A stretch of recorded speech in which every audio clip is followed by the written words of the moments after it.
وأحسن منك لم تر قط عيني، وأجمل منك لم تلد النساء.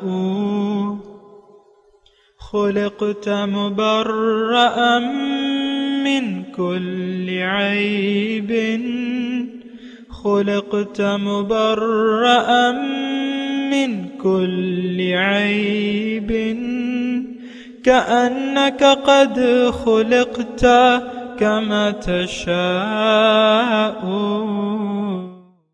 كتاب أنزلناه إليك مبارك ليدبروا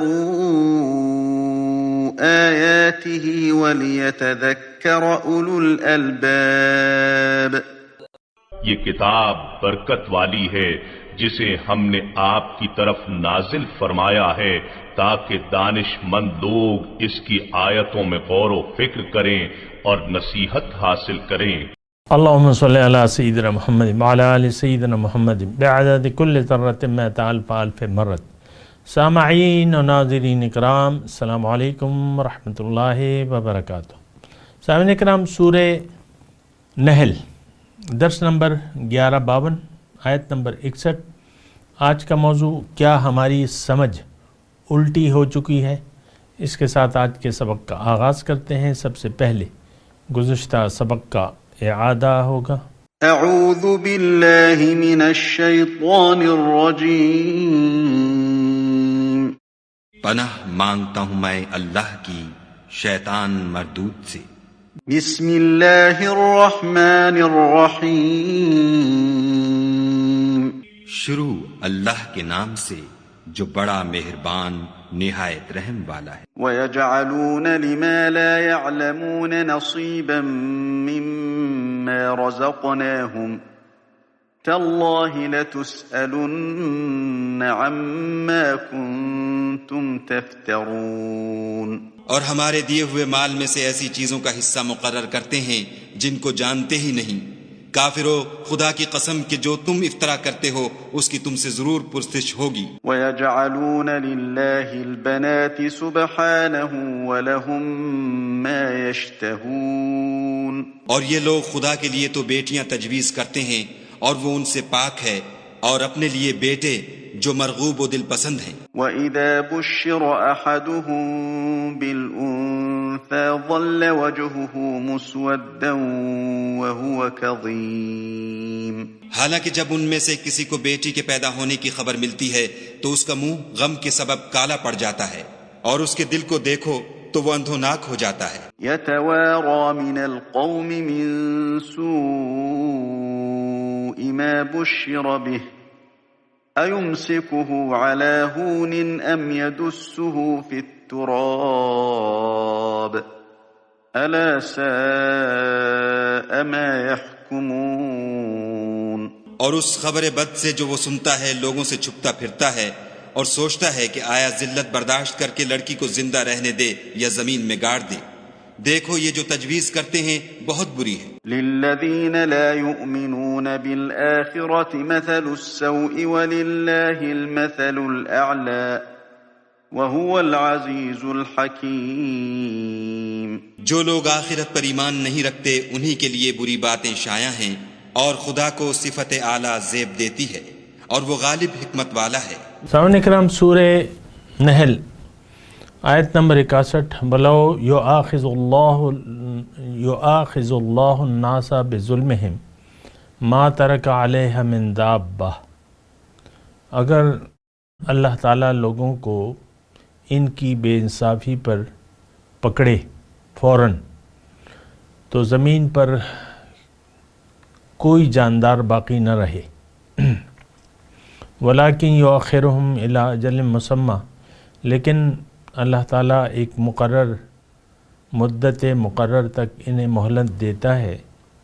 فَإِذَا جَاءَ أَجَلُهُمْ، جب وہ ان کا وقت آتا ہے، لَا يَسْتَأْخِرُونَ سَاعَةً وَلَا يَسْتَقْدِمُونَ، تو اس سے ایک گھڑی پیچھے ہٹ سکتے ہیں نہ آگے بڑھ سکتے ہیں۔ سامعین اکرام، سورہ نحل کے مضامین ہیں، توحید کا مضمون ہے، اور آخرت کا، یہ تمام مضامین ساتھ ساتھ چل رہے ہیں۔ اور آج کا جو گزشتہ سبق تھا، اللہ تعالیٰ نے اس میں فرمایا تھا کہ للذین لا یؤمنون بالآخرۃ مثل السوء، جو آخرت پر ایمان نہیں رکھتے تو ان کی بہت بری مثال ہے، اور اللہ کی شان بہت بلند ہے۔ تو اس میں بھی تھوڑا سا مضمون میں ادا کرنا چاہتا ہوں اللہ تعالیٰ کی توفیق سے۔ دیکھیں، یا انسان کو اللہ تعالیٰ نے بنایا ہے تو اللہ تعالیٰ نے سورہ 3 میں فرمایا ہے وَالتِّينِ وَالزَّيْتُونِ وَالطُّورِ سِينِينَ وَهَٰذَا الْبَلَدِ الْأَمِينِ لَقَدْ خَلَقْنَا الْإِنسَانَ فِي أَحْسَنِ تَقْوِيمٍ ثُمَّ رَدَدْنَاهُ أَسْفَلَ السَّافِلِينَ۔ انسان کو اللہ تعالیٰ فرما رہے ہیں میں نے بہت اچھے قوام سے بنایا ہے، بہت اچھا مقام ہے اس کے لیے، لیکن اگر یہ اپنے آپ کو نہ پہچانے تو اسفل السافلین میں یہ چلا جائے گا۔ اس بات پہ ذرا غور کریں، ایمان بالآخرت ہمارے یعنی انسان کی کامیابی کے لیے جن باتوں پہ یقین ضروری ہے، اس میں آخرت پر بھی، یعنی آخرت پر یقین بہت زیادہ ضروری ہے۔ دیکھیں، آخرت پر آپ کا یقین نہ ہو تو بس پھر تو یہی دنیا ہے، کھاؤ پیو عیش کرو، کھا لے پی لے جی لے، یہی آپ کہتے ہیں۔ آج بھی ہمارا آخرت پر ایمان تو نہیں ہے۔ آج کا مسلمان ظاہر کے لیے زندہ ہے اور ظاہر کے لیے جینا چاہتا ہے۔ آج کا مسلمان آخرت پر یقین نہیں رکھتا، اس کا یقین نہ جنت پہ ہے نہ دوزخ پہ ہے، اس کو نہ اللہ کی رضا کی کوئی پرواہ ہے اور نہ یہ اللہ کی ناراضگی سے ڈرتا ہے۔ اور آپ دیکھ لیں، اپنے نفس کا اندازہ لیں، خود بھی احتساب کریں نا اپنا، حاسبو قبل ان تحاسبو، اپنا احتساب کر لو اس سے پہلے کہ تم سے حساب لیا جائے۔ تو آپ اپنا حساب لیں، آپ کہاں پر کھڑے ہیں آج؟ دیکھیں، جنت ہم نے یہاں پہ کمانی ہے، اور جنت کے لیے پھر کوشش کی بھی ضرورت ہے۔ دوزخ جو ہے آپ کو فری میں ملے گی۔ اگر آپ نے جنت کے لیے کوششیں نہ کی، جنت کی طرف رخ نہ کیا، اور اللہ کی رضا کو آپ نے مد نظر نہ رکھا زندگی گزارتے ہوئے، اور من چاہی زندگی گزاری آپ نے، تو جنت تو آپ کو نہیں ملے گی، بلکہ دوزخ آپ کا مقدر ہے۔ یہ بات اچھے طریقے سے نوٹ کر لیں۔ اور ہم عام لوگ، آج کا مسلمان، اس کا یقین ظاہر پہ ہے، اس کا یقین آخرت پر نہیں ہے، جبکہ اس آیت نمبر 60 میں اللہ تعالیٰ نے فرمایا ہے کہ جن لوگوں کا آخرت پر یقین نہیں ہے ان کی بہت بری مثال ہے۔ اللہ اکبر! بری مثال کیا ہے؟ شر الدواب میں یہ ہو جاتا ہے، جیسے کہ آج کے ان شر الدواب عند، میں نے آپ کو گزشتہ سبق میں بتایا تھا، قرآن پاک میں آیت ہے کہ ان شر الدواب عند اللہ الذین لا یوقنون، جو یقین نہیں رکھتے تو وہ شریر ترین مخلوق ہے۔ شر الدواب، تمام جانداروں میں، جانوروں سے دیکھیں، ہمیں آج کے مسلمانوں کو اللہ تعالیٰ نے جانوروں سے بدتر قرار دیا ہے۔ ان کے پاس لہم قلوب لا یفقہون بہا ولہم آذان لا یسمعون بہا ولہم اعین لا یبصرون بہا اولئک کالانعام بل ہم اضل۔ یہ لوگ جو نہ سمجھنے کے لیے تیار ہیں، کون؟ آج کا مسلمان۔ نہ سننے کے لیے تیار ہیں حق کو، کون؟ آج کا مسلمان۔ نہ حق دیکھنے کے لیے تیار ہیں، کون؟ آج کا مسلمان۔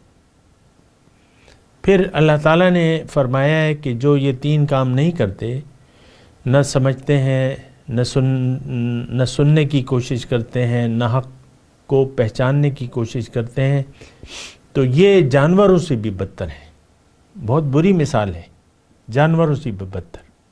یعنی جانوروں میں آپ لگا لیں کتا، بلی، چوہا، بچھو، سانپ، سور، جس کو آپ خنزیر کہتے ہیں، تو یہ سارے جانور ہیں۔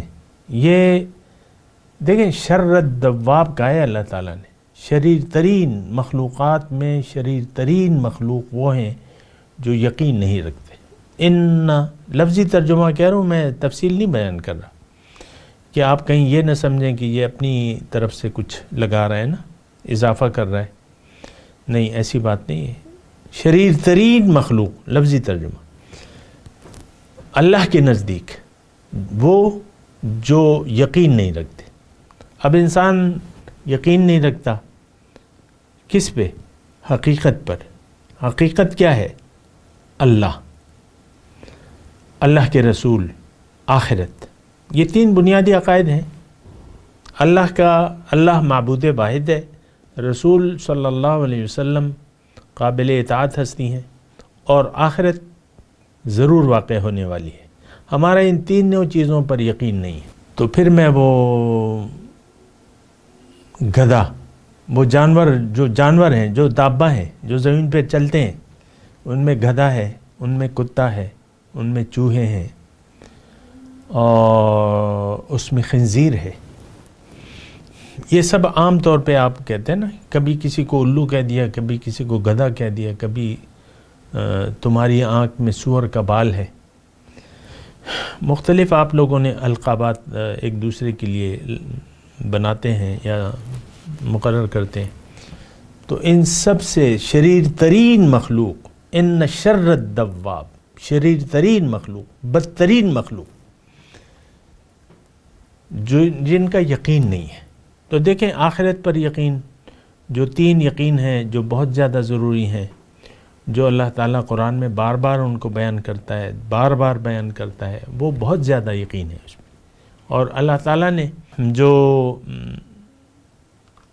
آیت ہے کہ لِلَّذِينَ لَا يُؤْمِنُونَ بِالْآخِرَةِ مَثَلُ السَّوْءِ، بہت بری مثال ہے ان کی۔ یہ ہمارے بارے میں ہے آیت، مکے کے مشرکوں کے لیے جنہوں نے حق سے انکار کیا، ان کے لیے بھی یہی آیت تھی۔ آج ہم حق سے انکار کرنے والے ہیں، ہمارے لیے بھی یہی مثال ہے۔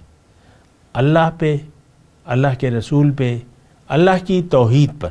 اللہ پہ تو یقین تو وہ مشرکوں کا بھی تھا کہ اللہ ہے، اور رسول کی ذات کو وہ لوگ بھی نہیں جھٹلاتے تھے، لیکن ان کی تعلیم کو جھٹلاتے تھے۔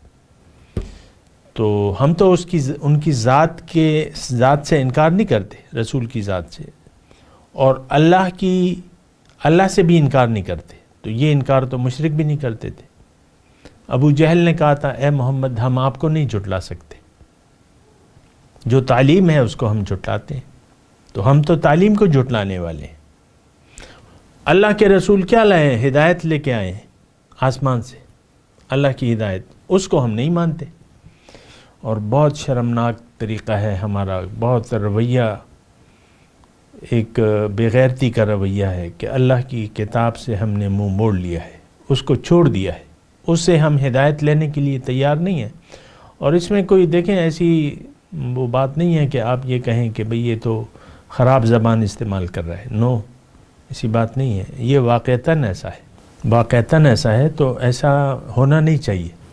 دیکھیں بے غیرتی اور کیا ہوگی کہ آپ کا محسن اللہ آپ کو آپ کی نجات کے لیے آپ کو ایک کتاب ہدایت دے، اور ہدایت کا ایک مستقل انتظام کرے، آپ کو آپ کی کامیابی کی معراج تک پہنچانے کے لیے پورا انتظام کرے، آپ اس سلسلہ رسالت کو ہی جھٹلا رہے ہیں۔ اور جس طرح قرآن میں ہے کذب اصحاب الایکۃ المرسلین، ایکا والوں نے تمام رسولوں کو جھٹلا دیا۔ تو اس کا معنی وہاں یہ ہے کہ دیکھیں رسول کی دعوت سے اگر آپ بے پرواہی اختیار کرتے ہیں تو اس کا مطلب یہ ہے کہ آپ سلسلہ رسالت کو جھٹلانے والے ہیں۔ تو دیکھیں اپنے آپ کو پہچاننے کی کوشش کریں، اپنا چہرہ، حقیقت کے آئینے میں اپنا چہرہ دیکھیں. اس وقت حقیقت کے آئینے میں ہمارا چہرہ بدترین خلائق میں سے ہے. اور میں آپ سے کوئی ذاتی طور پہ تو نہ عداوت رکھتا ہوں نہ مخاصمت رکھتا ہوں، بلکہ آپ تو میرے محبوب ہیں اور آپ کی خیرخواہی میں میں بیٹھا ہوں، اور یہ الفاظ خیرخواہی کے ہیں، اور اللہ تعالیٰ بھی ہمارا خیرخواہ ہے، اور وہ ہمیں حقائق بیان کر رہا ہے. اور وہ اگر حقیقت ہمیں بیان نہ کرتا تو ہم اپنے بارے میں سوچتے کیسے؟ تو للذین لا یؤمنون بالآخرۃ مثل السوء، جو آخرت پر یقین نہیں رکھتے بہت بری مثال ہے ان کی. اور اللہ تو بڑی شان والا ہے، وللہ المثل الاعلی، اور کتنی شان اس کا بیان وہ تو بیان سے باہر ہے. تو اس کا دیکھیں اس آیت میں مضمون کیا ہے، وللہ المثل الاعلی. ہماری یعنی فطرت میں ہے کہ اعلیٰ کے سامنے جھکتے ہیں ہم. اس وقت ہم سب دنیا کے سامنے جھکے ہوئے ہیں کہ نہیں؟ ذاتی مفادات ہمیں پیارے ہیں کہ نہیں ہیں؟ اس کے لیے قتل مقاتلے ہوتے ہیں کہ نہیں ہوتے؟ ایک بالش زمین ہوگی اس کے لیے گاؤں والے لڑیں گے. ایک بالشت وہ ہوتے ہیں نا، وہ پشتوں میں کہتے ہیں، وہ پشتوں میں تو پولا کہتے ہیں اسے، وہ ایک مٹی کے ایک لائن سی ہوتی ہے، وہ نشان بھی ہوتی ہے، اس میں مطلب وہ جدائی بھی ہوتی ہے. تو کسی نے اگر ایک بالشت بھی وہ ہوتا ہے، مفاد پرست لوگ ہوتے ہیں، وہ کچھ نہ کچھ ادھر کرتے رہتے ہیں اپنی بال، تو اس پہ پھر لڑائیاں ہوتی ہیں، اور لڑائیوں پہ پھر قتل مقاتلے اور فائرنگ، ہتھیار، یہ سب مورچہ بندی، اس پہ قتل ہوتے ہیں، باقاعدہ ہوتے ہیں قتل. مسلمان کو قتل کرتا ہے. یہ تو ہمارا ایمان ہے. بہرحال تو میں آپ کو یہ کہہ رہا ہوں کہ دیکھیں اعلیٰ کے سامنے جھکنا ہماری فطرت ہے، جھکنا چاہیے. لیکن آپ اعلیٰ کے سامنے جھکیں، آپ تو مخلوق کے سامنے جھک رہے ہیں. مخلوق کے سامنے جھکنا جائز نہیں ہے. ایک ذات ہے جس کے حکم کے سامنے آپ نے جھکنا ہے، اور وہ اللہ کی ذات ہے. اس کے لیے اس کی شان بڑی اونچی ہے. وَلِلَّهِ الْمَثَلُ الْأَعْلَى، اس کی شان بڑی اونچی ہے. اس کے سامنے جھکیں، اور اس کی شان تو ہمارے آیا ہے، ہمارے سامنے آیا ہے. وہ تو ہر تصویر جو ہے، ہر شکل، ہر تصویر، ہر تخلیق، اس کے پیچھے اللہ کی ذات ہے. سبحان اللہ. وَلِلَّهِ الْمَثَلُ الْأَعْلَى، اللہ کے لیے ہے اعلیٰ، اللہ کی بڑی اونچی شان ہے. لیکن انسان اگر اپنی حیثیت سے گر جائے تو اس کی بہت بری مثال ہے. دیکھیں وہ میں نے آپ کو کہا بھی تھا، احسن تقویم یا علیین یا سجین. اور یہ جملہ میں اللہ تعالیٰ کی توفیق سے آپ کو دوبارہ کہہ دوں کہ انسان جب دنیا میں آ جاتا ہے تو دو مقامات سے ایک مقام ضرور اس کا مقدر بنے گا. یہ بات نوٹ کر لیں، میں نہایت آہستگی سے بات کر رہا ہوں آپ کو. اگر آپ علیین اونچے جانے کی کوشش نہیں کرتے تو سجین آپ کا مقدر ہوگا. آج کا مسلمان من حیث القوم یا افراد، آپ دیکھ لیں، وہ میں آپ کو اکثر کہتا ہوں، وہ گھر میں جو دو بیٹھے ہوئے ہیں، علیین اور سجین، یہ ہمارے منشور میں نہیں ہے. ہم جو زندگی گزار رہے ہیں وہ تو آپ دیکھ لیں بس تھوڑے سے مفادات تک محدود ہیں. بیگم کہتی ہے میرا شوہر اگر اچھا ہے میرے ساتھ میں اچھی ہوں گی، برا ہے تو میں بھی بری ہوں گی. یعنی یہ خدائی آپ نے اپنے لیے بنا لی ہے. آپ خدا ہیں کہ آپ اپنے شوہر کے ساتھ کیا کرو گی، یا آپ کی مرضی چلے گی یا شوہر کی مرضی چلے گی؟ نو، اللہ کی مرضی. اگر آپ کا ایمان بالآخرت ہے تو اللہ کی مرضی کے سامنے آپ کو جھکنا ہوگا،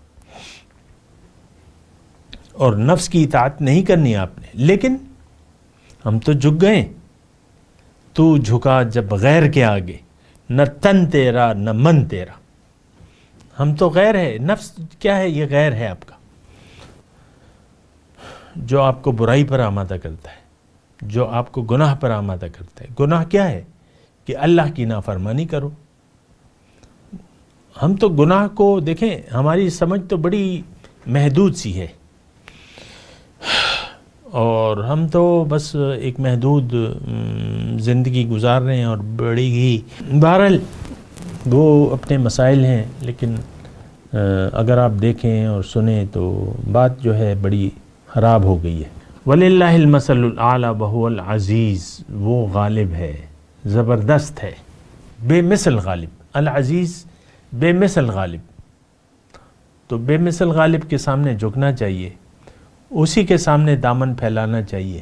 ہم نے تو غیر کو عزیز زبردست سمجھ لیا ہے، اور اس کے لیے پھر قربانیاں ہیں، مال ہے، دولت ہے، عہدے ہیں، یہ ہے وہ ہے. اس کو ہم نے زبردست سمجھ لیا، اس کے سامنے پھر جھکے ہوئے ہیں. بہرحال میں اپنے آج کے مضمون کی طرف آتا ہوں. وَلَوْ يُؤَاخِذُ اللَّهُ، یعنی اس میں ترجمہ تو خیر آپ نے سن لیا. اللہ تعالیٰ نے اس آیت میں فرمایا کہ دیکھو میں جلدی نہیں کرتا. دنیا میں میرا قانون جو ہے مہلت کا ہے. اگر میں مہلت نہ دوں تو دنیا میں تو پھر کوئی باقی نہیں رہے گا، اور یہ ایک سمجھنے والی بات ہے. اور جہاں تک عذاب کا تعلق ہے تو عذاب تو آتا ہے. بہرحال تو پہلی بات کو میں پہلے کرتا ہوں کہ مہلت کا ایک قانون ہے. اللہ تعالیٰ نے مہلت کا قانون نہ بنایا ہوتا تو نافرمانی کی مثال تو زہر ہے. نافرمانی، اللہ کی نافرمانی، اس کی مثال زہر ہے. انسان مرتا ہے اس سے، لیکن یہ زہر جو ہے یہ فوراً اثر نہیں کرتا، یعنی اس کا نتیجہ فوراً نہیں آتا. بعض زہر ہوتے ہیں وہ سلو پوائزننگ جسے آپ کہتے ہیں، وہ زہر آہستہ آہستہ. تو یہ گناہ، نافرمانی، سرکشی، بغاوت، اس کی مثال سلو پوائزننگ کی ہے. اللہ تعالیٰ گناہ پر، سرکشی پر، جرم کرنے پر یعنی پکڑ تو کرتا ہے، لیکن اس کی مثال سلو پوائزننگ، بہت آہستہ آہستہ انسان کو ایک مقرر مدت تک اللہ تعالیٰ مہلت دیے جاتا ہے. لیکن جب وہ مہلت ختم ہو جاتی ہے پھر موقع نہیں ملتا انسان کو اپنی اصلاح کا. اور یہ دیکھیں، یہ میں نے آپ کو جو سلو پوائزننگ کے یعنی آہستہ اثر کرنے والے زہر، اور اس کا اگر یہ جوں آپ وہ زہر کھاتے رہتے ہیں، مثال کے طور پہ ایک بیوی شوہر سے تنگ ہے یا جو بھی ہے، یا حکومت بعض وقت کسی کو اگر پسند نہیں کرتی، جیل میں وہ پروگرام بنا لیتی ہے کھانے میں تھوڑا تھوڑا وہ زہر. میں ویسی کسی کی ذات پہ میں تنقید نہیں کر رہا، میں آپ کو ویسی ایک بات بتا رہا ہوں. یہ گناہ جو ہے یہ آہستہ آہستہ جب بڑھتا رہتا ہے تو آپ کے یہ دل پہ اثر، وہ حضور صلی اللہ علیہ وسلم کی جو حدیث ہے نا کہ گناہ جو ہے، جو نفسانی فتنہ اگر آپ نے قبول کر لیا تو آپ کے دل پر ایک سیاہ داغ ہو جاتا ہے. دوبارہ آپ وہی کام کریں گے تو دوسرا داغ، پھر نافرمانی کریں گے تو تیسرا.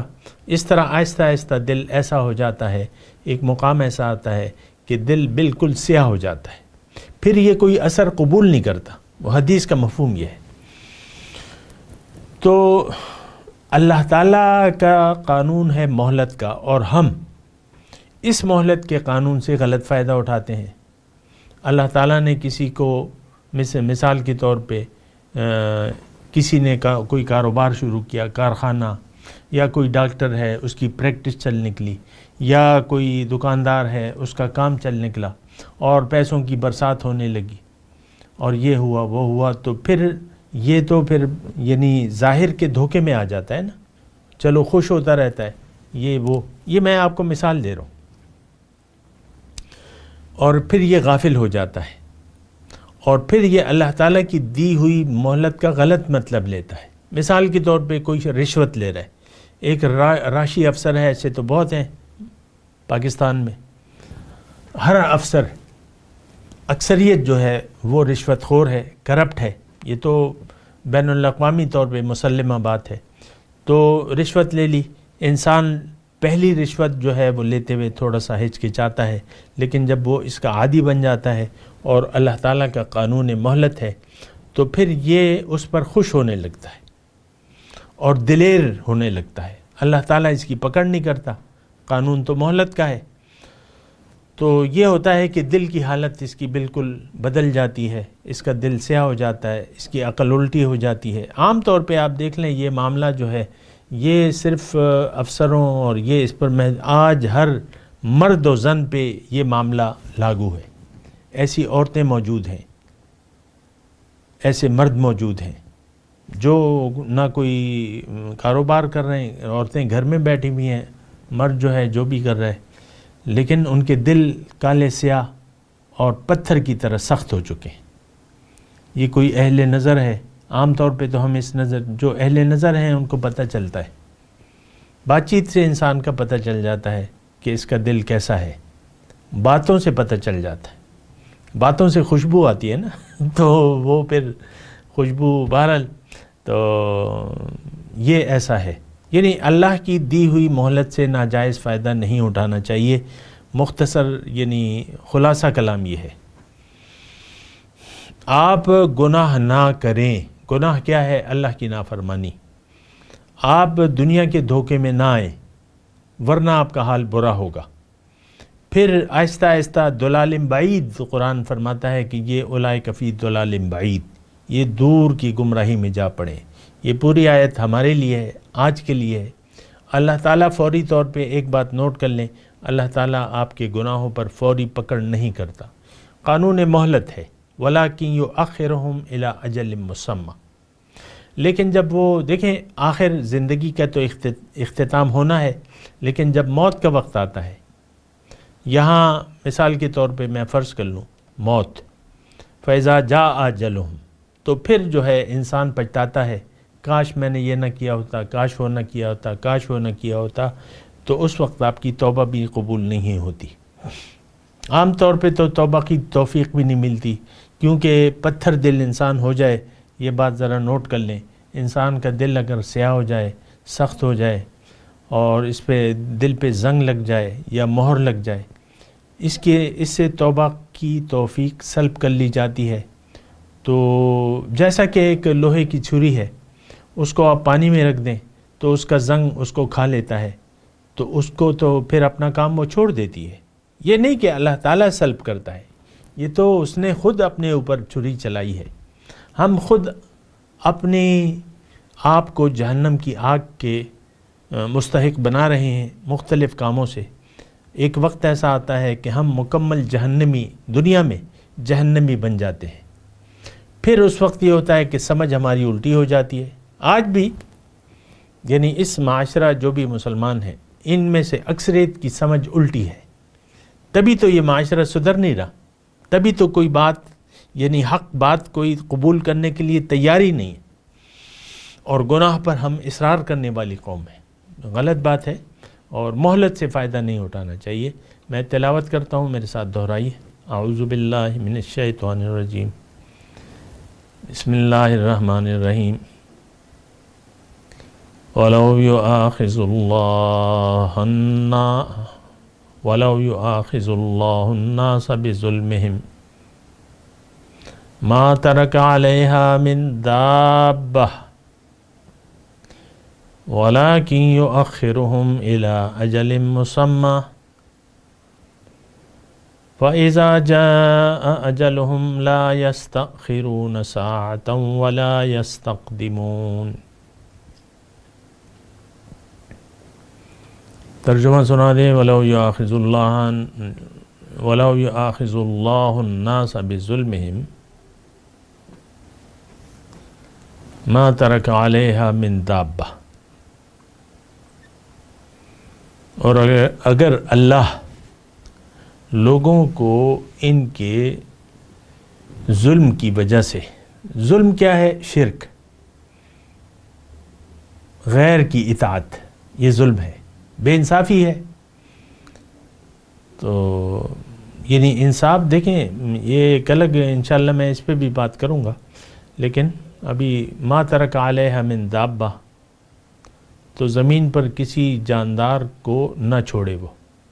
اگر پکڑ کرے فوراً تو کوئی جاندار باقی نہیں رہے گا. وَلَٰكِن يُؤَخِّرُهُمْ إِلَىٰ أَجَلٍ مُّسَمًّى. لیکن اللہ تعالیٰ ایک مقرر مدت تک انہیں مہلت دیتا رہتا ہے. فَإِذَا جَاءَ أَجَلُهُمْ، جب ان کا وقت آ جاتا ہے مقرر والا، لَا يَسْتَأْخِرُونَ سَاعَةً وَلَا يَسْتَقْدِمُونَ، تو نہ ایک گھڑی پیچھے ہٹ سکتے ہیں نہ آگے بڑھ سکتے ہیں. اب ان آیت کی تلاوت اور ترجمہ. اعوذ باللہ من الشیطان الرجیم. پناہ مانگتا ہوں میں اللہ کی شیطان مردود سے. بسم اللہ الرحمن الرحیم. شروع اللہ کے نام سے جو بڑا مہربان نہایت رحم والا ہے. وَلَوْ يُؤَاخِذُ اللَّهُ النَّاسَ بِظُلْمِهِمْ مَا تَرَكَ عَلَيْهَا مِن دَابَّةٍ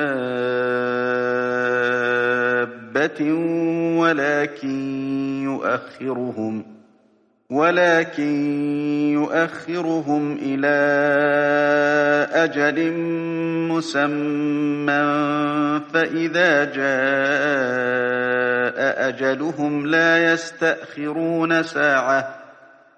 يَسْتَأْخِرُونَ سَاعَةً وَلَا يَسْتَقْدِمُونَ. اور اگر خدا لوگوں کو ان کے ظلم کے سبب پکڑنے لگے تو ایک جاندار کو زمین پر نہ چھوڑے، لیکن ان کو ایک وقت مقرر تک مہلت دیے جاتا ہے. جب وہ وقت آ جاتا ہے تو ایک گھڑی نہ پیچھے رہ سکتے ہیں نہ آگے بڑھ سکتے ہیں. اس کے ساتھ ہی آج کے درس کا وقت اختتام کو پہنچا. اگلے درس میں انشاءاللہ ملاقات ہوگی.